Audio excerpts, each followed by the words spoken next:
catchy.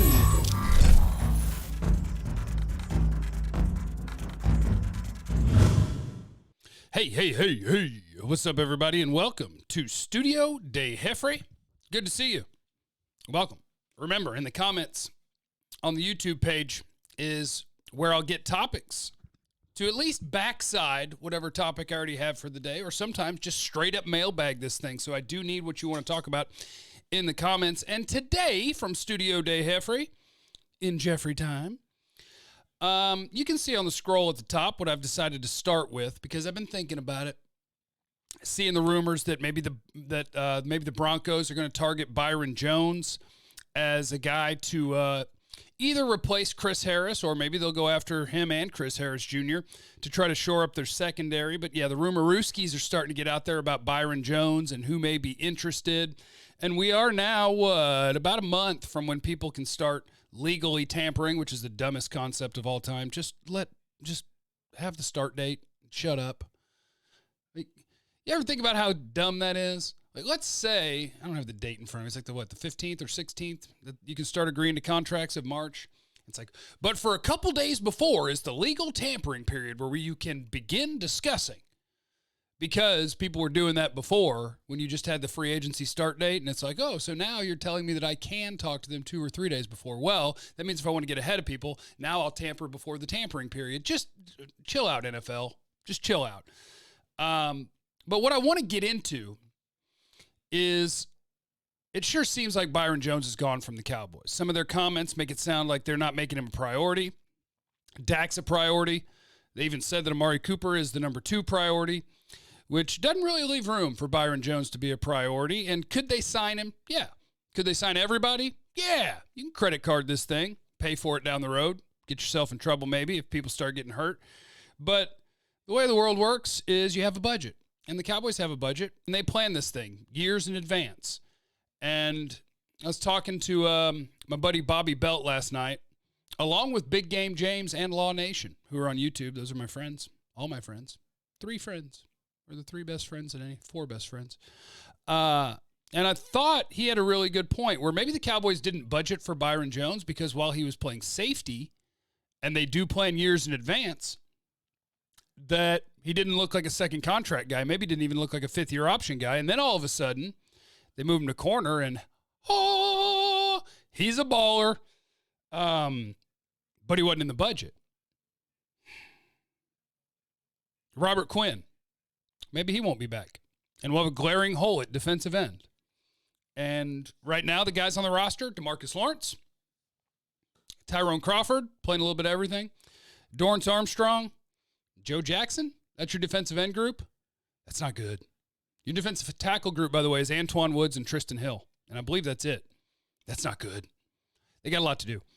But the thing that I want to complain about today is, why can't you pay Byron Jones? Why isn't that a no doubt right now? Why isn't that an easy decision? All right, got money, pay Byron.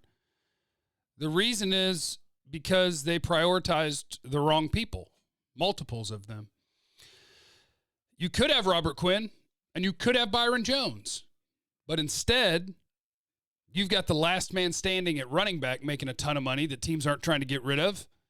And you've got a really highly compensated Jalen Smith. That's what you got. Would you rather have Byron Jones or Jalen Smith? Tell me that in the comments. Because I would rather have Byron Jones, and it ain't close. But they got... So we want to send a message to Zeke. Zeke's holding out. Well, let us show you. We'll just pay somebody else while you're holding out. Where's Jalen? He's a sweet man. He'd take a contract extension. He'd love to have this money. Jalen, come on in here. Let's give you this money. All right, you got it, pal. We love you. You're a great person, and he is a great person, and I love Jalen Smith. And what he's doing for the community is incredible, and what he's overcome is incredible. I love that man. He's overpaid in a salary cap league, and Ezekiel Elliott is overpaid in a salary cap league. And now that means that you can't keep one of the 10 best corners in football on your roster because it just doesn't make sense in our budget. We could budget for guys who shouldn't get, I won't say that they shouldn't get second contracts. They should. And you guys know I'm on record. I hate doing this. I don't like getting in another man's pockets. I don't like pocket watching. Owners put in a salary cap. They forced us to do this. They're the jerks here. But yeah, you could bring back Byron and Robert Quinn. Man, imagine if you could undo that. Undo the Jalen extension and just come up with his when the time is there. And if you want to keep him, then sign him to an extension. Undo his extension, undo Zeke's extension, and they're both still here right this second. Neither one of them's a free agent. And you could keep Byron Jones and Robert Quinn. But nope. So that is ill spending by the Cowboys. Dang it! It's tough. From Sean Brewer, Jeffrey, dude, love the show. Give me C.J. Henderson, the Florida corner in the first round. Can you give me some strong safety prospects to look at? I want to keep Woods at free. There's another thing. For the salary cap going forward, tell me if you hate it, because I know there's a lot of people on the internet that hate things. You know what I would do with at safety right this second? I'd extend Xavier Woods. He didn't have his breakout year last year, but he was a quality starting safety, and he's still super young. That's the sort of guy that you take the risk on, right? You call Xavier Woods up, and you're like, hey, he had an okay year last year, made some progress. What do you think about this 4-year, $36 million extension, $32 million extension? Give him $8 or $9 million a year. 2 years into that, it looks like peanuts. And he keeps improving. Go ahead and do it, Cowboys. Extend Xavier Woods. And then at strong safety, I think a guy to watch if you just want a guy that's mostly a strong safety and not a little bit of everything, check out Byron Jones at Texas. If you could get him in the 3rd or 4th round, I think that's nice. And then I extend Xavier Woods, and now I don't have to worry about safety for 4 years. Donovan Wilson versus a mid-round draft pick like Byron Jones for the strong safety spot. Xavier Woods is going to hold down the free safety spot. And between my both safety positions for the next 4 years, I'm going to pay $9 million total, $10 million total. Yeah! We figured out safety. No problem. Plus, my guy Sean here just drafted C.J. Henderson, so we've got our Byron Jones replacement, but we're still going to have to sign a free agent probably and maybe draft another corner, because even if I draft C.J. Henderson, who I do like, I take him in the first.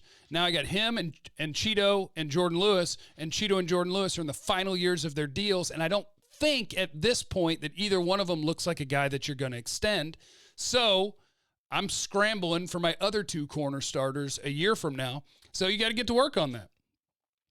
Mike Petro Petty. Love watching these every day. Thanks. What's your thoughts on the linebacker position? I think it's a position in football. Considering Van Der Esch uncertainty with his neck and Mike Nolan's past with linebackers, do we draft, re-sign Malcolm Smith, or look in free agency? Who do you like if so? I like their own guys. I think Joe Thomas is a great fit here. I think Sean Lee is a great fit here. If you can bring one of those guys back on the cheap, I think that's great. They'll know more about Van Der Esch before we get to the draft. I'm hoping that that's not something that you have to start thinking about replacing him. I'm hoping it's something that he's going to recover from this and he's going to go play. But my favorite linebackers in this draft, Isaiah Simmons, of course, Clemson, monster. You can't have him, though, because he's going to go too early. And then I got a 3-pack of dudes that I really like.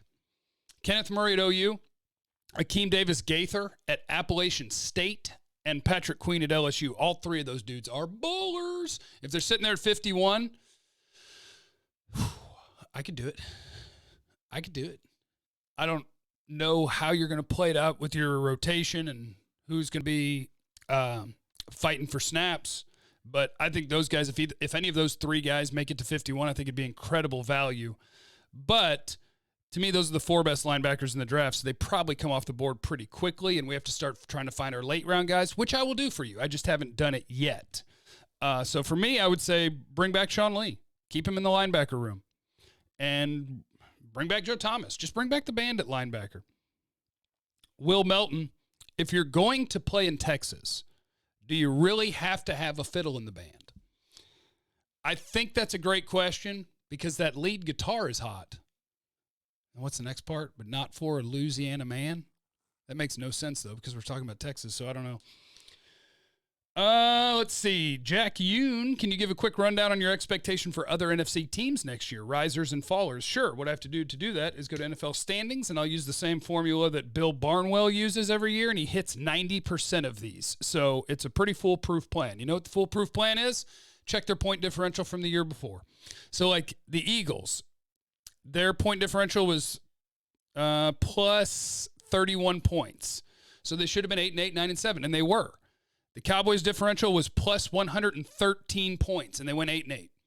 So he's going to pick the Cowboys to be one of the teams that improves, and he hits on these 90% of the time. So you should probably pick the Cowboys to improve.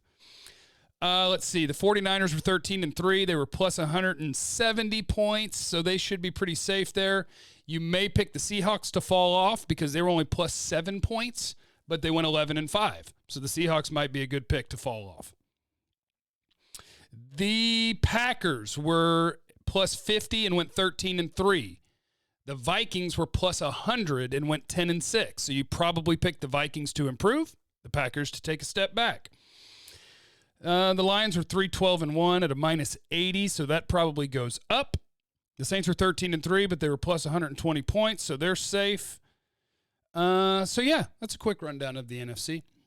Make sure you are subscribed to the YouTube page. Make sure you're watching the Mike Bassick farewell today on 105.3 The Fan. It's his final day with us in the G-Bag Nation before he goes to KNC Masterpiece starting on Monday. And Brian Broaddus is going to join us in the G-Bag Nation next week, so that's really cool. Leave it in the comments what you want to talk about tomorrow. I love you guys, and I will see you on the radio.